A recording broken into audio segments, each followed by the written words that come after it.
Death in the Christmas Spice Market. Welcome to Velvet Clues, dear listeners. I'm Connor, your narrator for tonight's tale of mystery and murder. Before we begin, I wonder, do you remember the first time you experienced the magic of a Christmas market? The warmth of mulled wine, the sparkle of lights, the intoxicating blend of spices that seems to promise all the comfort of the season. Hold that memory close, for tonight's story will cast those familiar scents in a rather different light. Pour yourself something warm, settle into your favourite chair, and let us journey together into a Victorian Christmas that took a decidedly deadly turn. Chapter 1. The Scent of Cinnamon and Secrets. Miss Jane Marple adjusted her woolen shawl against the December chill as she made her way through the recreated Victorian Christmas market in the village square of St. Mary Mead. The organisers had outdone themselves this year, transforming the usually quiet square into a bustling scene from Dickens himself. Gas lamps flickered in the gathering dusk, their warm glow competing with strings of electric lights disguised as candles, while vendors in period costume hawked their wares from wooden stalls draped with evergreen boughs and red ribbons. The air was thick with the mingled scents of roasting chestnuts, pine resin, and above all, the rich, heady aroma of Christmas spices. It was this last that drew Miss Marple toward the elaborate stall of Mr. Josiah Blackwood, the spice merchant who had become something of a local celebrity for his theatrical presentations and supposed expertise in rare and exotic seasonings. Mr. Blackwood himself stood behind his counter like a character from a Victorian melodrama, complete with burgundy waistcoat, golden watch chain and magnificently waxed moustache. He was in the midst of one of his famous demonstrations, grinding cinnamon bark with an ornate brass mortar and pestle, while regaling his audience with tales of the spice trade routes of old. "Ladies and gentlemen," he proclaimed, his voice carrying across the square, "what you smell is not merely cinnamon, but the very essence of Christmas itself. From the forests of Ceylon across treacherous seas, surviving pirates and storms, this precious bark has travelled thousands of miles to grace your puddings and pies." Miss Marple observed the performance with mild amusement, noting how the gathered crowd hung on every word. Among them, she recognised several familiar faces. Mrs. Adelaide Pemberton from the church committee, young Timothy Fletcher who ran the new artisan bakery on High Street, and the Weatherby sisters who operated a catering service from their cottage on the outskirts of the village. It was Timothy Fletcher who caught her particular attention. The young baker stood slightly apart from the others, his jaw clenched and his hands balled into fists at his sides, when Mr. Blackwood produced a small packet of what he claimed was the finest cinnamon powder, ground fresh. "This very morning," Timothy's expression darkened further. "Finest indeed," he muttered, just loud enough for Miss Marple to hear. "About as fine as sawdust, more likely." Before Miss Marple could inquire about this curious comment, Mr. Blackwood's demonstration took an unexpected turn. The merchant had been liberally sprinkling his ground spice over a tray of sample biscuits when he suddenly paused, his hand going to his throat. His face, already flushed from the cold and his theatrical exertions, turned an alarming shade of purple. I can't," he gasped, clutching at his collar.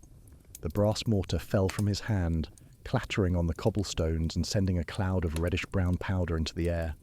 The crowd stepped back in alarm as Mr. Blackwood staggered forward, knocking over several glass jars that shattered on impact, their contents mixing in aromatic chaos on the ground. He fell to his knees, wheezing desperately, his eyes wide with terror. "Someone call for Dr. Haydock," Miss Marple said sharply, though she feared it was already too late. She knelt beside the stricken merchant, noting the strange sweet smell that clung to him, similar to cinnamon but with an underlying bitterness that made her nose wrinkle. By the time Dr. Haydock arrived, pushing through the crowd with his medical bag, Josiah Blackwood had drawn his last laboured breath. The doctor examined him quickly, professionally, his face grave. "Respiratory failure," he announced quietly to Miss Marple. "Severe allergic reaction, perhaps, or—" He paused, leaning closer to the dead man's face. "Or something more sinister. This smell, it's not quite right, is it?" Miss Marple nodded slowly, her keen eyes already taking in the scattered spices, the broken glass, and the faces of the crowd, particularly Timothy Fletcher, who had gone very pale indeed, and the Weatherby sisters, who were clutching each other with expressions of shock that seemed perhaps a touch too theatrical to be entirely genuine. Chapter 2. A market full of suspects. The Victorian Christmas market had been cordoned off with police tape that looked distinctly out of place among the period decorations, creating an unsettling juxtaposition of past and present. Inspector Dermot Craddock had arrived from Much Benham within the hour, bringing with him a forensics team that was now carefully cataloguing every scattered spice and broken shard of glass around Mr. Blackwood's stall. Miss Marple remained nearby, having positioned herself on a bench that afforded an excellent view of both the crime scene and the various vendors and visitors who had been asked to remain for questioning. The festive atmosphere had evaporated entirely, replaced by the hushed voices and nervous glances that always accompanied sudden death in a small community. Miss Marple, Inspector Craddock approached her with the weary smile of someone who had learned to value her insights, despite their unofficial nature. "I suppose it's too much to hope you were Christmas shopping elsewhere when this happened." "I'm afraid not, Inspector," she replied, her blue eyes twinkling despite the grim circumstances. "Though, I must say, Mr. Blackwood's demonstration was quite enlightening, even before its unfortunate conclusion." Craddock pulled out his notebook. "Tell me what you observed." Miss Marple adjusted her spectacles thoughtfully. "Mr. Blackwood was grinding what he claimed was cinnamon bark, though I noticed the powder seemed rather coarser than one might expect. He was quite theatrical about it all. Stories of merchant ships and exotic ports. The crowd was enthralled, except for young Timothy Fletcher." "The baker?" "Yes. He seemed particularly agitated, muttering something about sawdust. Rather curious, don't you think?" The inspector made a note. "We'll need to speak with him. Anyone else strike you as unusual?" The Weatherby sisters seemed rather dramatic in their shock, though that could simply be their nature. "They run a catering service, you know. I imagine they were customers of Mr. Blackwood's."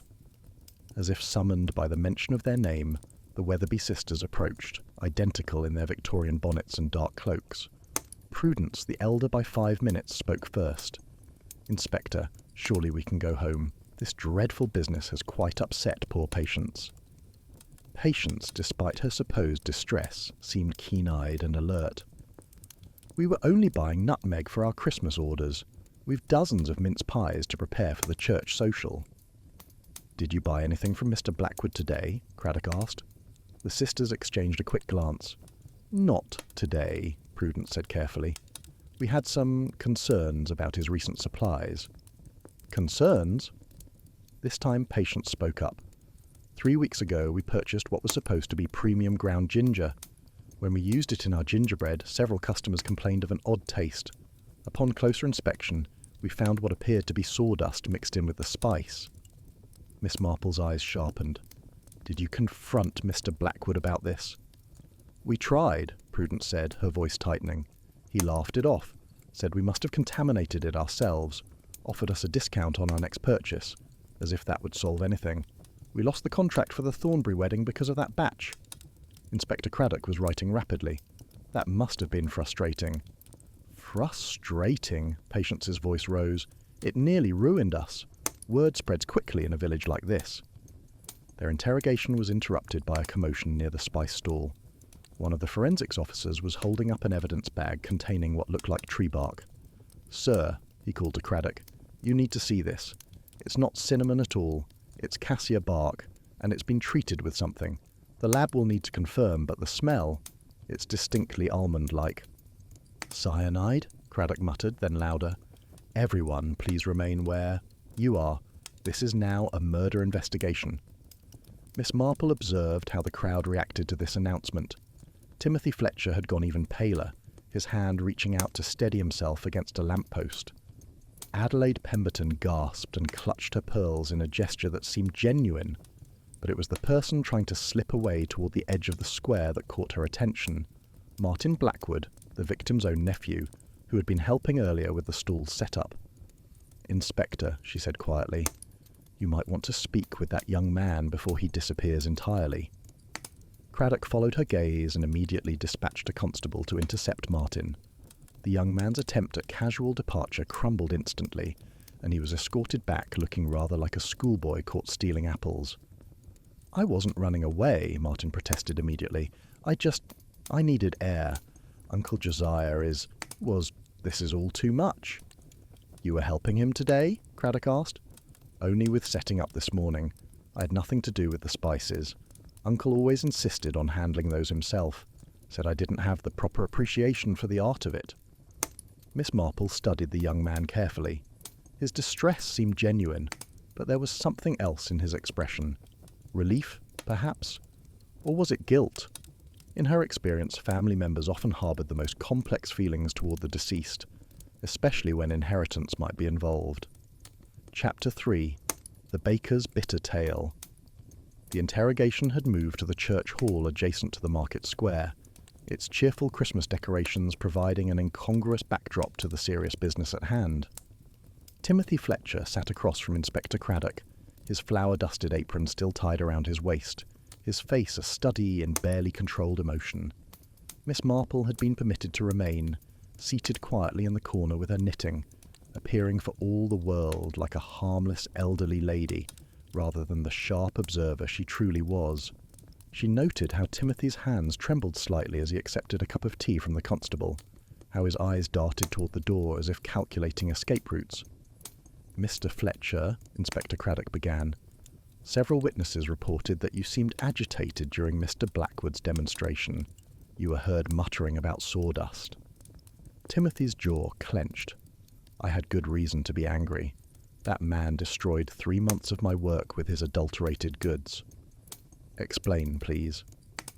The young baker took a deep breath, seeming to gather himself. "I opened my bakery 6 months ago.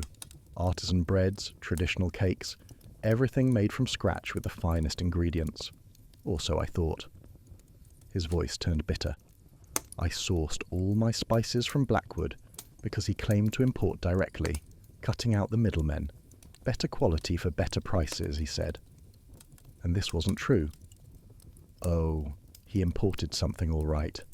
But somewhere, between the docks and his stall, those precious spices got mixed with all manner of fillers. Sawdust, dried grass, God knows what else. All ground fine enough that you wouldn't notice until you tasted the finished product." Miss Marple's needles clicked steadily as she asked, "When did you first realise this?" Timothy turned to her, his expression earnest. "The Michaelmas Fair. I'd prepared dozens of special harvest cakes using Blackwood's cinnamon and nutmeg. The judges took one bite and practically spat it out. The texture was all wrong, the taste. It was like eating sweetened wood shavings." "That must have been devastating," Craddock said, though his tone remained professionally neutral. "Devastating doesn't begin to cover it. I'd invested everything in that competition. The prize money would have covered my loans for the next 6 months. Instead, I became a laughingstock. Fletcher's Sawdust Specials, they called them." His hands clenched into fists. 3 families cancelled their Christmas cake orders that very day. "Did you confront Mr. Blackwood?" "Of course I did. He denied everything, said I must have stored the spices improperly. When I showed him the chemical analysis I'd paid for out of my own pocket, proving the presence of wood cellulose in quantities that couldn't be natural, he laughed. Said I should have read the fine print about natural fillers for texture." Inspector Craddock leaned forward. "That must have made you very angry." "Angry enough to want him dead?" Timothy laughed bitterly. "Inspector, if I wanted revenge, I'd have done it through the courts or the Trading Standards Office. I'm a baker, not a poisoner." "Yet you know about spices," Miss Marple observed mildly. "You'd know the difference between cinnamon and cassia bark, for instance." Timothy's eyes widened slightly. "Anyone in the food trade knows that. Cassia is cheaper, stronger, often sold as cinnamon to unsuspecting customers. It was probably another of Blackwood's substitutions. But not everyone would know that cassia bark, when ground and inhaled in quantity, can cause respiratory distress," Craddock pointed out, "or that treating it with certain compounds could make it lethal." "I wouldn't know anything about that," Timothy said firmly. But Miss Marple noticed he couldn't quite meet the inspector's eyes. "Where were you this morning when the stall was being set up?" Craddock asked. "In my bakery, preparing for the day. I have 3 employees who can verify that." And yet you were here for the demonstration. I wanted to see him in action, see him fool more innocent people with his lies. Call it morbid curiosity if you like. A knock at the door interrupted them. A constable entered with an evidence bag. "Sir, we found this in the bin behind Mr. Fletcher's bakery." Inside the clear plastic was a small paper packet, similar to those Blackwood used for his spice samples. Even through the bag, a faint, bitter almond scent was detectable. Timothy went white. "That's not... I didn't... Someone must have planted that."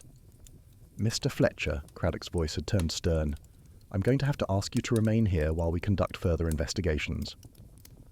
As Timothy was led to another room, Miss Marple gazed thoughtfully at her knitting. "Inspector," she said quietly, "that evidence seems rather conveniently placed, doesn't it? You think someone is framing Fletcher?" "I think," Miss Marple said carefully, "that Mr. Blackwood had many enemies, and someone is being very clever about misdirection. The question is whether they're being too clever." She thought about the packet in the bin, so easily found, so obviously incriminating. In her experience, real murderers rarely left such clear evidence unless they wanted it to be found. But then, sometimes the obvious solution was the correct one. The trick was determining which kind of situation this was. "I should like to visit Mr. Blackwood's storeroom," she said suddenly. "I have a feeling we might find something enlightening among all those imported spices." Chapter 4. Secrets in the Storeroom. The storeroom behind Blackwood's Spice Emporium was a cramped space that seemed to exist in a perpetual twilight, its single window so grimy that even the afternoon sun could barely penetrate. The air was thick with competing aromas, cardamom battling with cloves, pepper wrestling with paprika, all underscored by a musty dampness that suggested inadequate ventilation. Inspector Craddock held his handkerchief to his nose as he surveyed the chaos. Sacks of various sizes leaned against the walls, some properly labelled, others bearing only cryptic codes in Blackwood's spidery handwriting. Shelves buckled under the weight of glass jars, metal tins and paper packets, arranged in no discernible order. Miss Marple, however, seemed unperturbed by either the disorder or the overwhelming scents. She moved carefully through the narrow aisles, her sharp eyes taking in every detail. "How fascinating," she murmured, pausing before a collection of ledgers on a dusty desk. "Mr. Blackwood kept meticulous records, it seems." "Financial records could be useful," Craddock agreed, reaching for the topmost ledger. "Not just financial, Inspector. Look here." Miss Marple had found a different book, bound in green leather and filled with what appeared to be recipes or formulas. "These are his mixing instructions. See? Ceylon Cinnamon Supreme, 40% true cinnamon, 30% cassia, 20% ground sandalwood, 10% additives for bulk." Craddock's expression darkened. He documented his fraud. "Pride, Inspector. He thought himself clever. Look at this entry from last month. TF complained again about sawdust. Fool doesn't understand the economics of business. Pure spices would bankrupt us all." TF. Timothy Fletcher? Most likely. But see here, there are other initials. PW and PW. Surely the Weatherby sisters. AP. Might that be Adelaide Pemberton? And MB, his own. His nephew, perhaps. They were interrupted by the arrival of Martin Blackwood himself, escorted by a constable. The young man looked around the storeroom with obvious distaste. "I need to collect some papers," he said sullenly. "Uncle's solicitor called. There are matters regarding the estate." "The estate?" Craddock's interest sharpened. "You're the beneficiary?" Martin shrugged. "Supposedly. Though knowing Uncle Josiah, there'll be conditions. There always were. Learn the trade properly, Martin. Appreciate the art of it, Martin." As if mixing sawdust with cinnamon was an art. "You knew about the adulteration?" Miss Marple asked gently. Everyone knew. Well, everyone who worked with him. Uncle called it extending the product line. Said the old Victorian spice merchants did the same thing and nobody complained then. "Did you help with the mixing?" "God, no. Uncle was very particular about that. Did it all himself, usually early in the morning before the market opened. Said he didn't trust anyone else with his secret formulas." Miss Marple had moved to examine a workbench in the corner. Various grinding implements were arranged neatly, mortars and pestles of different sizes, a hand-operated spice mill and several modern electric grinders. One mortar, she noticed, had been recently cleaned but still showed traces of a reddish residue. "Inspector," she called softly. "This mortar has been used recently, but it's not the brass one Mr. Blackwood was using at his demonstration." Craddock joined her, producing an evidence bag. "Could be where the poisoned cassia was prepared." Martin watched them bag the mortar with an unreadable expression. "If you're thinking I killed him, you're wrong. I was at the bank all morning trying to secure a loan. Ironic, really. I was trying to get money to leave the business, and now it's all mine anyway." "Convenient," Craddock observed. "Is it? I inherit a business built on fraud with numerous angry customers and probably lawsuits coming. Some inheritance." Miss Marple had returned to the ledgers. "Mr. Blackwood, this entry from last week mentions a special preparation for AP. Do you know what that might have been?" Martin frowned. "Adelaide Pemberton. She placed a large order for the church Christmas bazaar. Uncle was doing a special blend, his Victorian Christmas spice. He was very secretive about it. Wouldn't even let me help pack it. And where might that blend be now? Should be..." Martin moved to a particular shelf, then stopped. "That's odd. There were 12 packets here yesterday. Now there are only 10. Miss Marple and Craddock exchanged glances. 2 packets missing, one found behind Timothy Fletcher's bakery, and one presumably used to kill Blackwood himself. "Who else has access to this storeroom?" Craddock asked. "Just Uncle and myself. Although..." Martin hesitated. "Uncle sometimes gave the key to trusted customers who needed to collect orders after hours. He kept a list somewhere. They found the list tucked inside one of the ledgers. The names were illuminating, both Weatherby sisters, Adelaide Pemberton, and surprisingly Dr. Haydock, the village physician." "Dr. Haydock?" Miss Marple said with interest. "Now what would our good doctor need with after-hours access to a spice warehouse?" "His wife is Indian," Martin supplied. "Uncle imported special medicinal spices for her cooking. Proper ones, not the adulterated stuff. Uncle wasn't completely without scruples. He drew the line at messing with medicinal herbs." As they prepared to leave the storeroom, Miss Marple noticed something else. A small pile of what looked like wood shavings in the corner, partially hidden behind a sack of peppercorns. But these weren't ordinary wood shavings. They had been carefully treated with something that gave them a reddish-brown colour, almost indistinguishable from ground cinnamon when mixed properly. "The tools of deception," she murmured. "Mr. Blackwood was certainly thorough in his craft. But I wonder who learned his methods well enough to turn them against him." Chapter 5. Adelaide's afternoon tea. The Pemberton residence stood at the finest address in St. Mary Mead, a Georgian manor house that had been in Adelaide's family for 5 generations. The drawing room where she received Inspector Craddock and Miss Marple was a study in understated elegance, Wedgwood blue walls, cream silk curtains, and furniture that whispered rather than shouted its quality. Adelaide Pemberton herself was arranging a tea service when they arrived, her movements precise despite the slight tremor in her hands.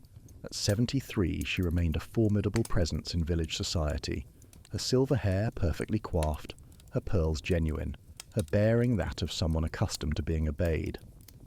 "Inspector, Miss Marple," she greeted them with cool courtesy. "I assume this is about poor Mr. Blackwood. Dreadful business. Please do sit down. Tea?"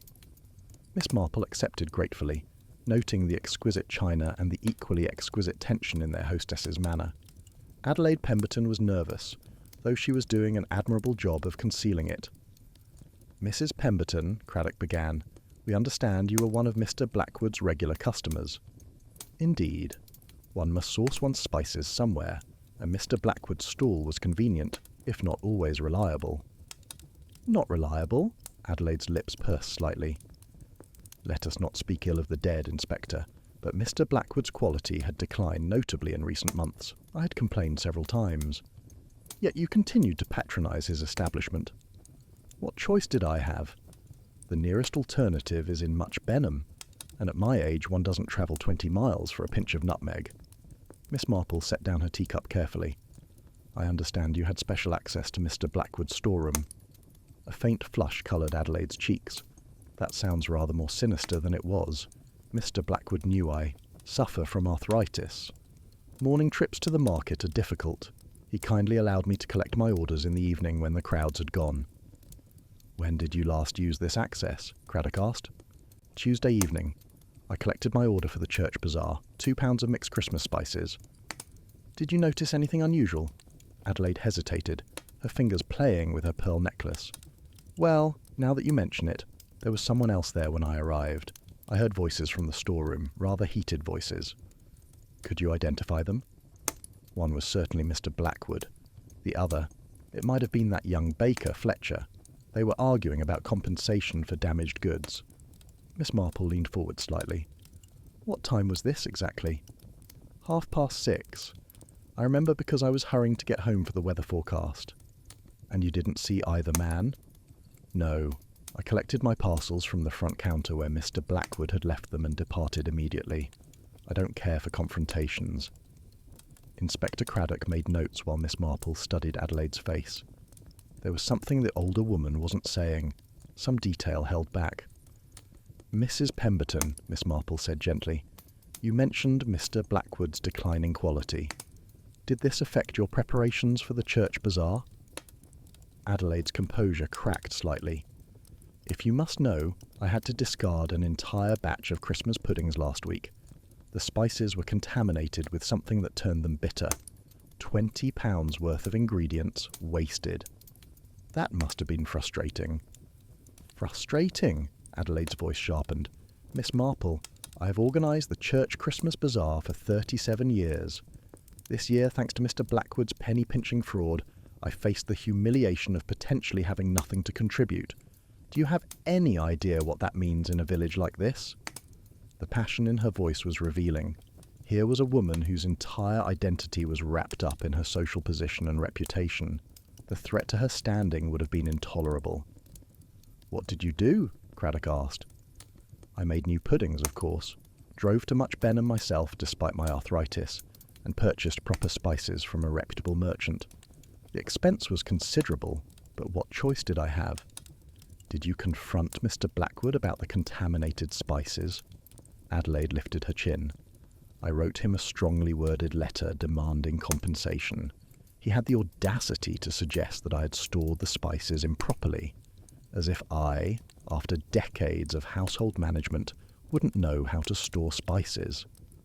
Miss Marple had risen and was examining the photographs on the mantelpiece. One showed Adelaide in her younger days, standing beside a man in military uniform.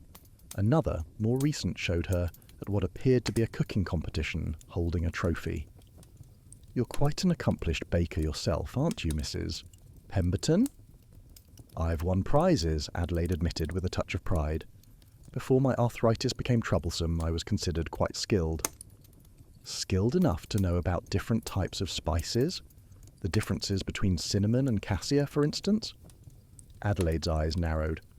"Anyone who bakes seriously knows such things, Miss Marple. Cassia is stronger, more pungent.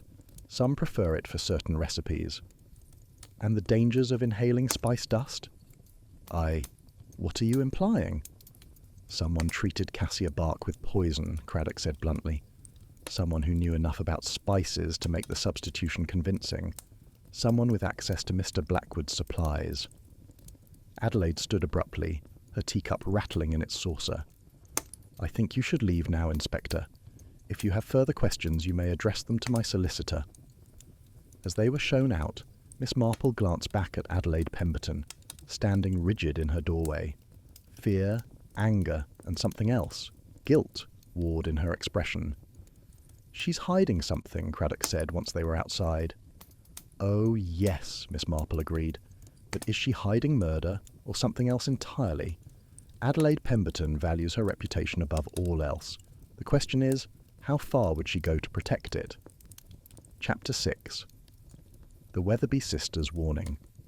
The Weatherby cottage sat at the edge of the village like something from a fairy tale, complete with climbing roses, now dormant for winter, a thatched roof, and smoke curling from a chimney. But inside, the atmosphere was far from idyllic. The sisters' normally spotless kitchen showed signs of frantic activity. Flour-dusted surfaces, mixing bowls stacked precariously, and the overwhelming scent of baking that couldn't quite mask an underlying tension.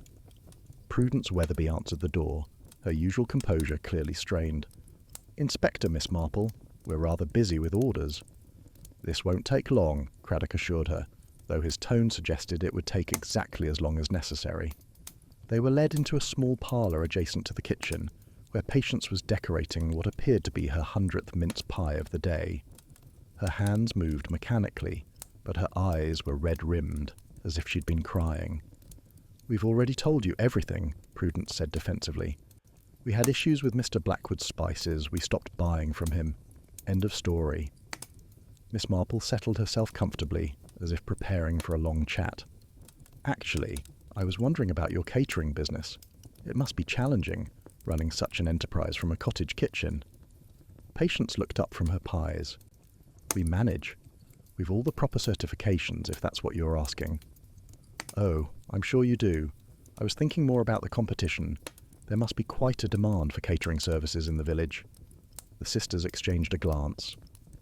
"There's enough business for everyone," Prudence said carefully. "Even with the new bakery? Mr. Fletcher does catering as well, doesn't he?" "Timothy Fletcher," Patience said with unexpected venom, "is an amateur playing at being a professional. His so-called artisan approach is just an excuse for higher prices." "Now, Patience," Prudence warned, but her sister continued. "He told anyone who'd listened that our gingerbread disaster was due to incompetence, not Blackwood's contaminated spices. Cost us 3 contracts in 1 week." "That must have been frustrating," Craddock observed. "Frustrating?" Patience laughed bitterly. "Inspector, we mortgaged this cottage to start our business. Every lost contract brings us closer to losing our home." Miss Marple's needles clicked thoughtfully. "Yet you didn't pursue legal action against Mr. Blackwood?" "With what money?" Prudence asked. "Solicitors require payment up front, and Blackwood knew we couldn't afford it. He calculated exactly how much he could cheat us without facing consequences." "You seem to have given this considerable thought," Craddock noted. "Wouldn't you?" Prudence shot back. "When someone destroys your livelihood and laughs about it?" There was a moment of tense silence, broken by the timer on the oven. Patience hurried to retrieve another batch of pies, and in her haste knocked over a container on the counter. White powder spilled across the floor. "Patience, honestly," Prudence scolded, grabbing a dustpan. But Miss Marple had noticed something. "That's not flour, is it?" Patience froze. It's powdered sugar." "No," Miss Marple said gently. "It's much finer than that. And there's a slight sheen to it, almost like ground minerals." The sisters looked at each other in alarm. Prudence spoke first. "It's food-grade diatomaceous earth. We use it for pest control." "In your kitchen?" Craddock's voice was skeptical. "It's perfectly safe," Patience insisted. "Completely non-toxic to humans. We dust it around to keep ants away. You can even eat it. Some people do for health reasons." Miss Marple examined the powder more closely. "How interesting. It looks remarkably similar to very finely ground spice, doesn't it? One might easily mistake it for something else if it were mixed properly." The implication hung in the air. Diatomaceous earth, while harmless itself, would be perfect for cutting spices, adding bulk without flavour. Or, if one were so inclined, it could be used to disguise other, more dangerous powders. "Where do you source this?" Craddock asked. "The agricultural supply shop in Much Benham," Prudence answered quickly. "We have receipts." "I'm sure you do. Tell me, did either of you see Mr. Blackwood this morning before the market opened?" "No," Patience said, but her hand trembled as she set down the empty pie tray. "Actually," Prudence corrected slowly, "I did pass by his stall around 7. He was setting up, grinding spices in that showy way of his." "Did you speak to him?" I warned him." "Warned him?" Craddock leaned forward. "I told him that his cheating would catch up with him eventually, that someone would make him pay for all the damage he'd done." Prudence's voice was steady, but her hands twisted in her lap. "That sounds like a threat." "It was a prediction," Prudence said firmly. "When you hurt enough people, Inspector, eventually one of them strikes back. It's human nature." "And did you strike back?" Craddock asked bluntly. Before Prudence could answer, there was a crash from the kitchen. They rushed in to find Patience standing amid the shattered remains of a large mixing bowl, staring at something on the floor. Among the broken crockery was a small cloth bag tied with string. Even from a distance, the bitter almond scent was unmistakable. "I don't know how that got there," Patience whispered. "That's not ours. Someone must have—" But Prudence was staring at her sister with a terrible expression. "Patience, what have you done?" The younger sister collapsed into a chair, sobbing. "I didn't mean. I only wanted to make him sick, like he made our customers sick. I didn't know it would. I didn't mean for him to die." Miss Marple moved quietly to comfort the distraught woman, while Craddock read out the official caution. But something bothered her. Patience's confession seemed genuine, but the poisoned cassia in the broken bowl? That felt staged, too convenient, much like the packet found behind Timothy Fletcher's bakery. "Inspector," she said quietly, "might I suggest we test this particular sample? I have a feeling it might not be quite what it appears." Chapter 7. Dr. Haydock's Unusual Request. Dr. Haydock's surgery occupied a converted Victorian house on the High Street, its brass plaque polished to a shine that reflected the late afternoon sun. Inside, the waiting room was empty, unusual for this time of day, and the receptionist seemed flustered when Inspector Craddock and Miss Marple arrived. "The doctor cleared his appointments," she explained nervously. "Said he needed time to deal with the police matter. He's in his office."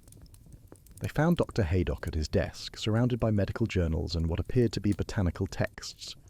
His usually cheerful demeanour had been replaced by something more sombre, and Miss Marple noticed his hands were stained with something that looked suspiciously like spice residue. "Jim," Miss Marple said gently, for they had known each other many years, "you look troubled." "Troubled?" He laughed shortly. "Jane, I'm a doctor. I took an oath to do no harm, and now I find myself tangentially involved in a murder." "Because you had access to Blackwood's storeroom?" Craddock asked. "Because I had more than access." Dr. Haydock stood and moved to a locked cabinet, producing a key from his waistcoat. Inside were various bottles and jars clearly labelled with pharmaceutical names, but on the bottom shelf sat several packages wrapped in brown paper, marked only with dates. "Mr. Blackwood was supplying me with medicinal spices," he explained. "Real ones, not the adulterated rubbish he sold to others. My wife, as you know, practices Ayurvedic medicine alongside her Western training. Some of the preparations require very specific, very pure ingredients." "And Blackwood could provide these?" Miss Marple asked. "He had connections from his younger days in the Merchant Navy. He could get things that are nearly impossible to source through normal channels." The doctor pulled out one of the packages. "This, for instance, is genuine Ceylon cinnamon bark, aged for 3 years. It has legitimate medicinal properties when properly prepared." "But surely," Craddock interjected, "you could obtain these through medical suppliers." "At 10 times the cost, yes, and without the quality guarantee. Blackwood, for all his faults, knew his authentic spices.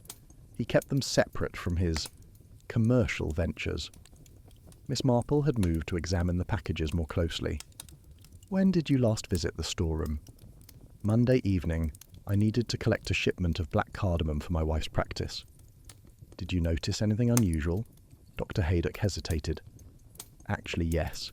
Blackwood was there with someone, I couldn't see who, having a heated discussion about purity standards. I heard him say something about maintaining the necessary deception and keeping the good stuff hidden." "You didn't investigate?" "It wasn't my business. I collected my package and left." Craddock was taking notes rapidly. "Doctor, I have to ask. Your medical knowledge would make you aware of toxic substances. You would know how to poison someone." Dr. Haydock's voice was sharp. "Yes, Inspector, I would. I also know 17 ways to save someone from poisoning. Which knowledge do you think I'm more inclined to use?" "That would depend," Craddock said carefully, "on your relationship with the victim." The doctor sighed deeply.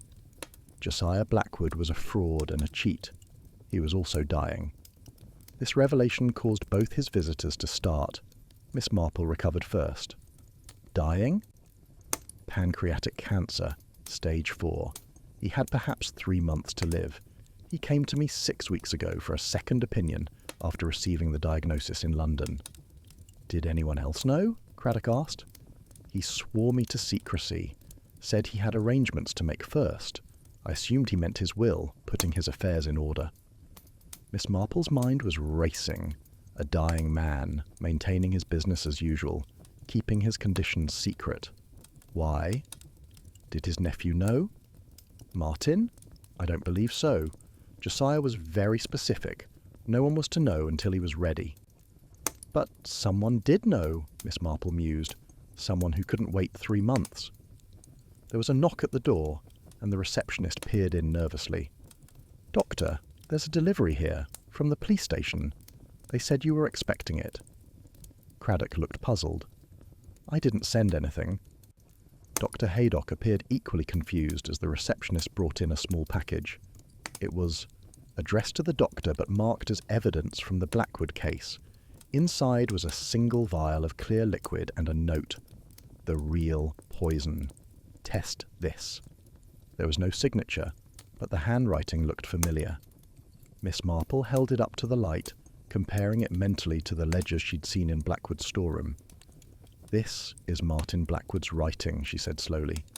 But why would he send us evidence? Dr. Haydock was already examining the vial with professional interest. I can test this in my laboratory, if it's what I think it might be. He led them to a small room equipped with basic analytical equipment. Within minutes, he had results that made him whistle softly. Aconitine, he announced, wolfsbane, highly toxic, causes respiratory paralysis, and, he added significantly, completely undetectable in a standard autopsy unless you're specifically looking for it. Someone went to considerable trouble, Craddock observed. The cyanide on the cassia was a red herring. A deadly one, but yes, Miss Marple agreed. The real poison was already in Blackwood's system. The treated cassia merely triggered respiratory distress that masked the aconitine's effects. But who would know to do this, Craddock wondered. Miss Marple looked at the vial thoughtfully. Someone with medical knowledge, or access to it. Someone who knew Blackwood was dying anyway. Someone who needed him dead sooner rather than later. That could be several people, Craddock pointed out. Yes, Miss Marple agreed, but only one person sent us this evidence. The question is Martin Blackwood confessing, or is he pointing us toward the real killer? Chapter 8. Martin's Midnight Confession. The police station at St. Mary Mead was hardly equipped for complex investigations, consisting as it did of 2 cells, 1 interview room, and a desk sergeant who doubled as the tea maker.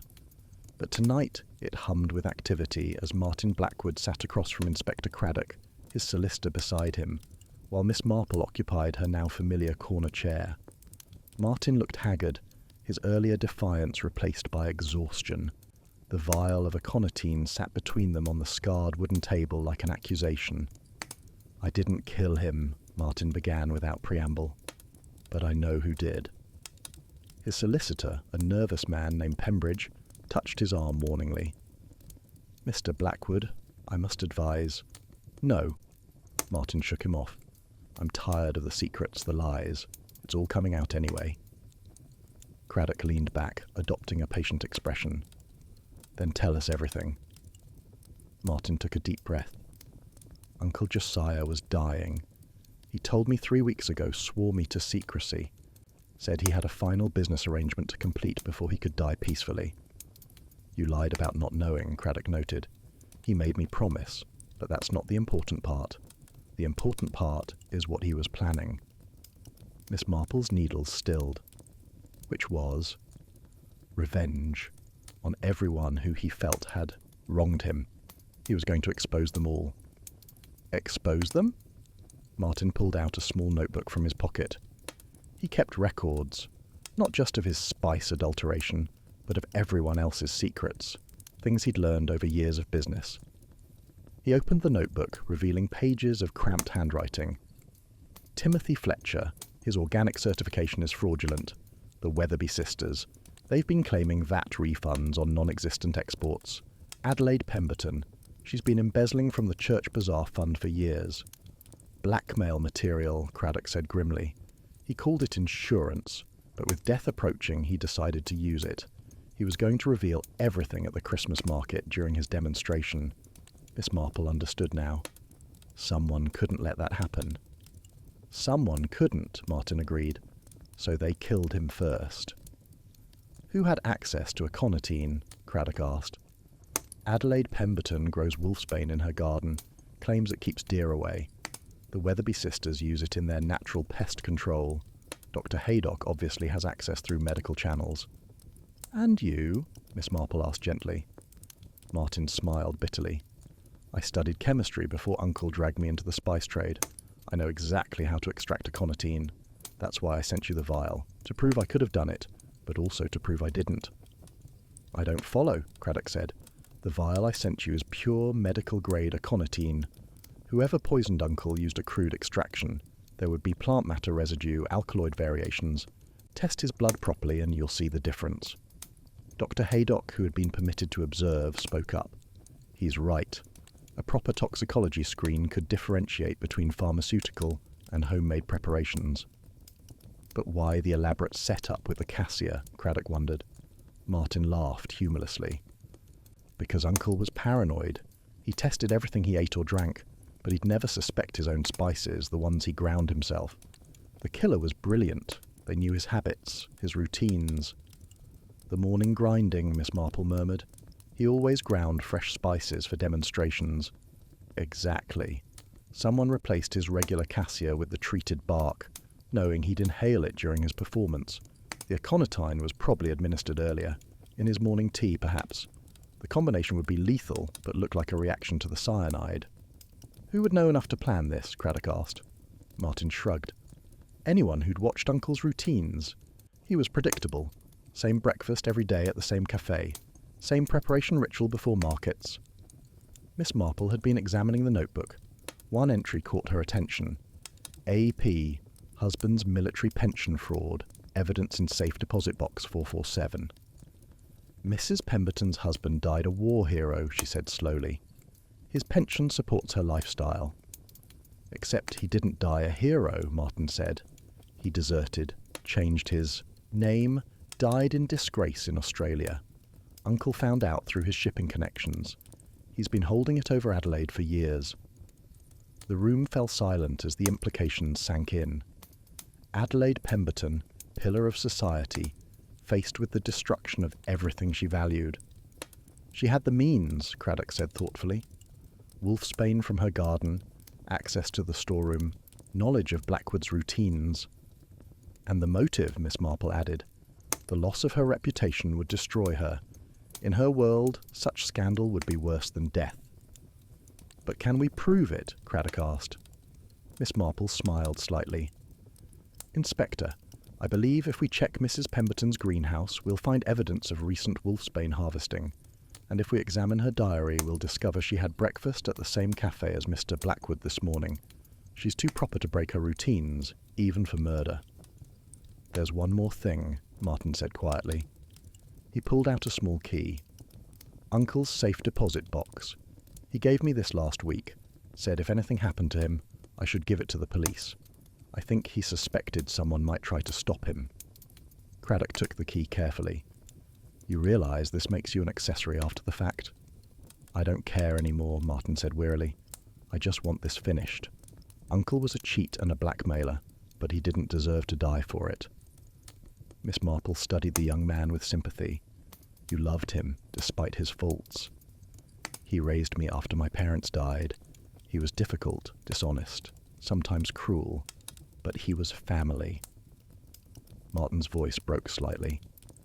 And now I'm alone with a business built on lies and a legacy of hatred. Not alone, Miss Marple said kindly. The truth, however painful, offers the possibility of redemption. Your honesty tonight proves you're not your uncle. As they prepared to arrest Adelaide Pemberton, Miss Marple reflected on the tragic spiral of deception and desperation that had led to murder. Blackwood's fraudulent spices had been merely the beginning. It was the secrets, the blackmail, the threatened exposure that had ultimately proved fatal. Chapter 9. The Final Performance. Adelaide Pemberton's greenhouse stood at the bottom of her garden, a Victorian structure of iron and glass that gleamed in the morning sun. Inside, the air was thick with humidity and the scent of earth and growing things. But it was the gap in the otherwise orderly herb garden that drew Inspector Craddock's attention. a space where something had recently been harvested. Aconitum napellus, Dr. Haydock confirmed, examining the remaining plants. Wolfsbane, and from the looks of it, someone harvested quite a bit within the last week. Adelaide stood in the doorway, still in her dressing gown, maintaining her dignity despite the early hour and the presence of several police officers in her garden. Wolfsbane is a traditional cottage garden plant, Inspector, perfectly legal to grow, but not to process into poison, Craddock replied. I wouldn't know how to do such a thing. Miss Marple, who had been examining Adelaide's potting bench, held up a mortar and pestle. Yet you have all the necessary equipment, and these stains on the stone, they're quite fresh. Adelaide's composure flickered. I grind many things. Herbs for cooking, flowers for potpourri. And roots for poison, Craddock suggested. This is absurd. You can't possibly think I murdered Mr. Blackwood. We have evidence, Craddock said, producing the diary they'd found in Adelaide's morning room. You had breakfast at the same cafe as Mr. Blackwood yesterday morning. The waitress remembers you sitting quite close to his usual table. The cafe was crowded. It means nothing. Miss Marple stepped forward. Mrs. Pemberton, we know about your husband's real fate. We know what Mr. Blackwood was holding over you. The change in Adelaide was immediate and terrible. Her face drained of colour, and she gripped the doorframe for support. You can't know. He promised he'd never. He kept records, Craddock said gently. Everything's in his safe deposit box. Adelaide seemed to age 10 years in that moment. She moved unsteadily to a garden bench and sat heavily, her hands shaking. 40 years, she whispered. 40 years I've maintained the fiction, the war hero's widow, the respect, the position. It's all I had. Tell us what happened, Miss Marple encouraged, sitting beside her. Adelaide was silent for a long moment, then began to speak in a monotone. Harold wasn't a hero. He was a coward who abandoned his unit, fled to Australia under an assumed name. He died in a bar fight in Sydney, not on a battlefield in France. How did Blackwood find out? His shipping connections. Someone recognised Harold's photograph, remembered him from Sydney. Blackwood bought the information and has held it over me for 5 years. So you decided to kill him? Adelaide laughed bitterly. Kill him? No, Miss Marple. I decided to ruin him, the way he'd ruined so many others. I was going to expose his spice fraud publicly, destroy his business, but then... Then you learned he was dying, Miss Marple prompted. 3 weeks ago, I overheard him telling Martin, pancreatic cancer. He had months at most. Adelaide's hands clenched. He was going to escape justice, die peacefully while the rest of us lived with what he'd done. So you decided to accelerate his departure, Craddock said. He was going to expose everyone at the Christmas market. His grand finale, he called it. All our secrets laid bare for his amusement. Adelaide's voice hardened. I couldn't let that happen. The aconitine? From my wolfsbane, yes.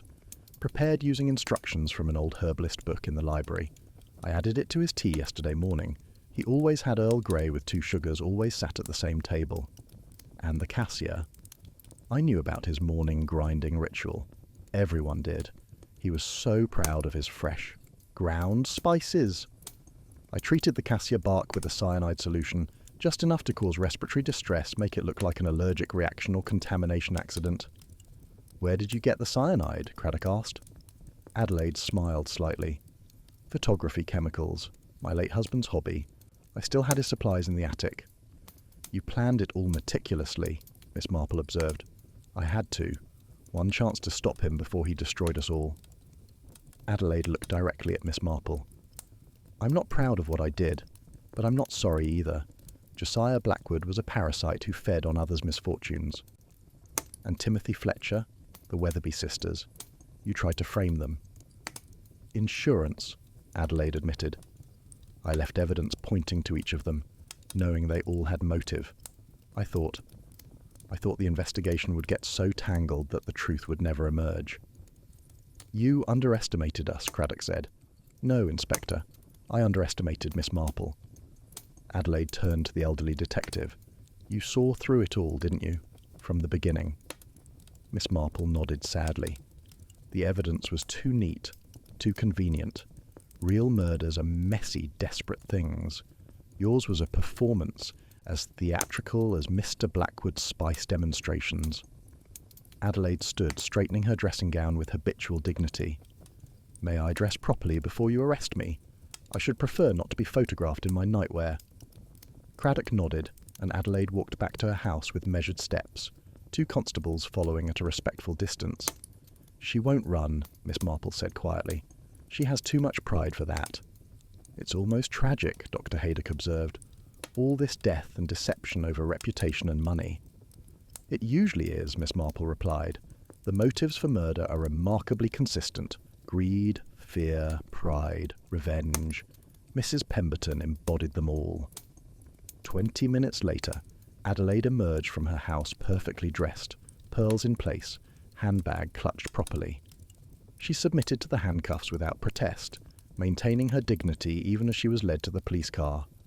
As the car pulled away, Miss Marple noticed the villagers beginning to gather, drawn by the unusual police activity. By noon, the story would be all over St. Mary Mead. The pillar of society revealed as a murderess, the spice merchant exposed as a fraud and blackmailer. "What will happen to the others?" Dr. Haydock asked. "Fletcher, the Weatherby sisters." "Timothy Fletcher's organic certification will be investigated," Craddock said. "The sisters will face tax fraud charges. None of them are innocent, though their crimes pale beside murder." Miss Marple gathered her knitting. "And young Martin? What becomes of him?" "He'll inherit the business such as it is. Perhaps he'll make something honest of it." As they walked back through the village, the Christmas market was being dismantled, the stalls packed away, the decorations removed. The Victorian fantasy was over, replaced by modern reality and the harsh truth of human nature. "Rather spoils the Christmas spirit," Dr. Haydock commented. "Perhaps," Miss Marple said, "but truth, however unpleasant, is always preferable to deception. Mr. Blackwood learned that too late. Mrs. Pemberton learned it not at all." Chapter 10. Truth Among the Spices. The courtroom at Much Benham was packed for Adelaide Pemberton's sentencing. 3 months had passed since the Christmas market murder, and spring was tentatively approaching, bringing with it a sense of renewal that seemed at odds with the sombre proceedings. Miss Marple sat in the public gallery, her knitting needles still as she watched Adelaide stand to hear her fate. The older woman had maintained her dignity throughout the trial, never wavering in her admission of guilt, never seeking sympathy for her actions. "Life imprisonment with a minimum term of 15 years, the judge pronounced, his voice carrying clearly through the hushed courtroom. Adelaide received the sentence without flinching, merely inclining her head slightly as if acknowledging an introduction at a social gathering. As she was led away, her eyes met Miss Marple's briefly. There was no plea for understanding, no recrimination, simply a moment of recognition between 2 elderly women who understood the weight of secrets. Outside the courthouse, Connor found Miss Marple sitting on a bench, feeding crumbs to the sparrows. "A sad ending," he ventured, adjusting his recording equipment. "All murders have sad endings, young man," Miss Marple replied. "For the victim, certainly, but also for the perpetrator. Adelaide Pemberton destroyed her life trying to preserve it." "What of the others?" Miss Marple smiled slightly. "Ah, yes. The aftermath is often as revealing as the crime itself. Timothy Fletcher's bakery had survived the scandal, though barely. His fraudulent organic certification had cost him a substantial fine, but the publicity from the case had brought curious customers. He'd rebranded as Fletcher's Traditional Bakery, and learned, one hoped, the value of honesty in business. The Weatherby sisters had faced their own reckoning. The tax fraud charges resulted in penalties that forced them to sell their cottage. They'd moved to a small flat above their reduced catering operation, their dreams of expansion permanently curtailed. Patience had taken the fall harder than prudence, the revelation of their financial deceptions crushing her spirit. "And Martin Blackwood?" Connor asked. "Perhaps the most interesting outcome," Miss Marple mused. "He liquidated the spice business, used the proceeds to establish a fund for those his uncle had cheated. Not a fortune, but enough to show genuine remorse." "Where is he now?" "Training as a forensic chemist in London. He says the case showed him how science can serve justice. I rather think he'll do well. Dr. Haydock joined them, having testified as a medical witness. The village is still recovering, he observed. Trust, once broken, is hard to rebuild. Yet it will rebuild, Miss Marple said confidently. Communities always do. New shopkeepers will come, new traditions will form. The Christmas market will return next year, perhaps with better oversight. Without the spice merchant's theatrical demonstrations, Connor noted. Oh, I wouldn't be so sure. Theatre is part of commerce, young man. The mistake is when the performance becomes deception, when illusion becomes fraud. They walked back through St. Mary Mead together, passing the empty shop that had housed Blackwood's Spice Emporium. A For Let sign hung in the window, and someone had placed a small bouquet of flowers on the doorstep, though whether in memory of Josiah Blackwood or in recognition of the tragedy that had unfolded there, none could say. I've been thinking about the cassia bark, Connor said, the way it was used to mask the real poison. Rather clever, actually. Cleverness in murder is often its own undoing, Miss Marple replied. Simple crimes sometimes succeed through their very simplicity. It's when murderers try to be clever, to create elaborate deceptions, that they reveal themselves. Adelaide Pemberton was certainly clever. She was desperate, Miss Marple corrected. Desperation can appear like cleverness, but it's really just fear dressed in elaborate clothing. She killed to preserve a lie, forgetting that lies always have expiration dates. As they reached Miss Marple's cottage, Connor paused. One last question for Velvet Clues listeners, Miss Marple. What did you learn from this case? Miss Marple considered carefully. That the smallest deceptions can grow into the greatest tragedies. Mr. Blackwood started by adding a little sawdust to his cinnamon. Such a small thing, really, but it grew into fraud, blackmail, and ultimately murder. Rather like adding the wrong spice to a recipe, it affects everything that follows. A cautionary tale about Christmas spices. A cautionary tale about human nature, Mr. Connor. The spices were merely the medium. The real ingredients were pride, greed, and fear, a mixture that's proven fatal throughout history. That evening, Miss Marple sat in her garden, tending to her herbs. She had her own small collection, rosemary, thyme, sage, honest plants that were exactly what they appeared to be. No wolfsbane, she noted with dark humour. She had no secrets worth killing to protect. The village was quiet, the kind of peace that comes after storms have passed and damage has been assessed. Somewhere Timothy Fletcher was preparing for the next day's baking, using honestly labelled ingredients. The Weatherby sisters were learning to live with reduced circumstances. Martin Blackwood was studying the chemistry of justice, and Adelaide Pemberton was beginning her first night of many thousands in a prison cell, her reputation finally irrevocably destroyed, not by Josiah Blackwood's threatened revelations, but by her own desperate actions to prevent them. Miss Marple selected a sprig of rosemary, inhaling its honest scent. No deception there, no hidden dangers. Just an herb being itself, content in its own nature. If only, she reflected, people could learn such simple honesty. But then, if they did, there would be no mysteries to solve, no puzzles to unravel. And while she didn't wish for murder, she had to admit that the intellectual challenge of solving them gave her aging mind purpose. To truthful spices and honest hearts, she murmured, raising her teacup in a solitary toast to the evening air. May they be less rare in future than they've proven in the past. Connor concluded his recording as the sun set over St. Mary Mead, painting the sky in shades of cinnamon and gold, natural colours that needed no adulteration to be beautiful. And so ends another case from the files of Miss Marple, he said into his microphone, a reminder that even the most festive seasons can harbour deadly secrets, and that truth, like pure spice, is always worth more than its imitation. This has been Velvet Clues, dear listeners. Until next time, stay curious, stay cautious, and perhaps check your spice labels a bit more carefully.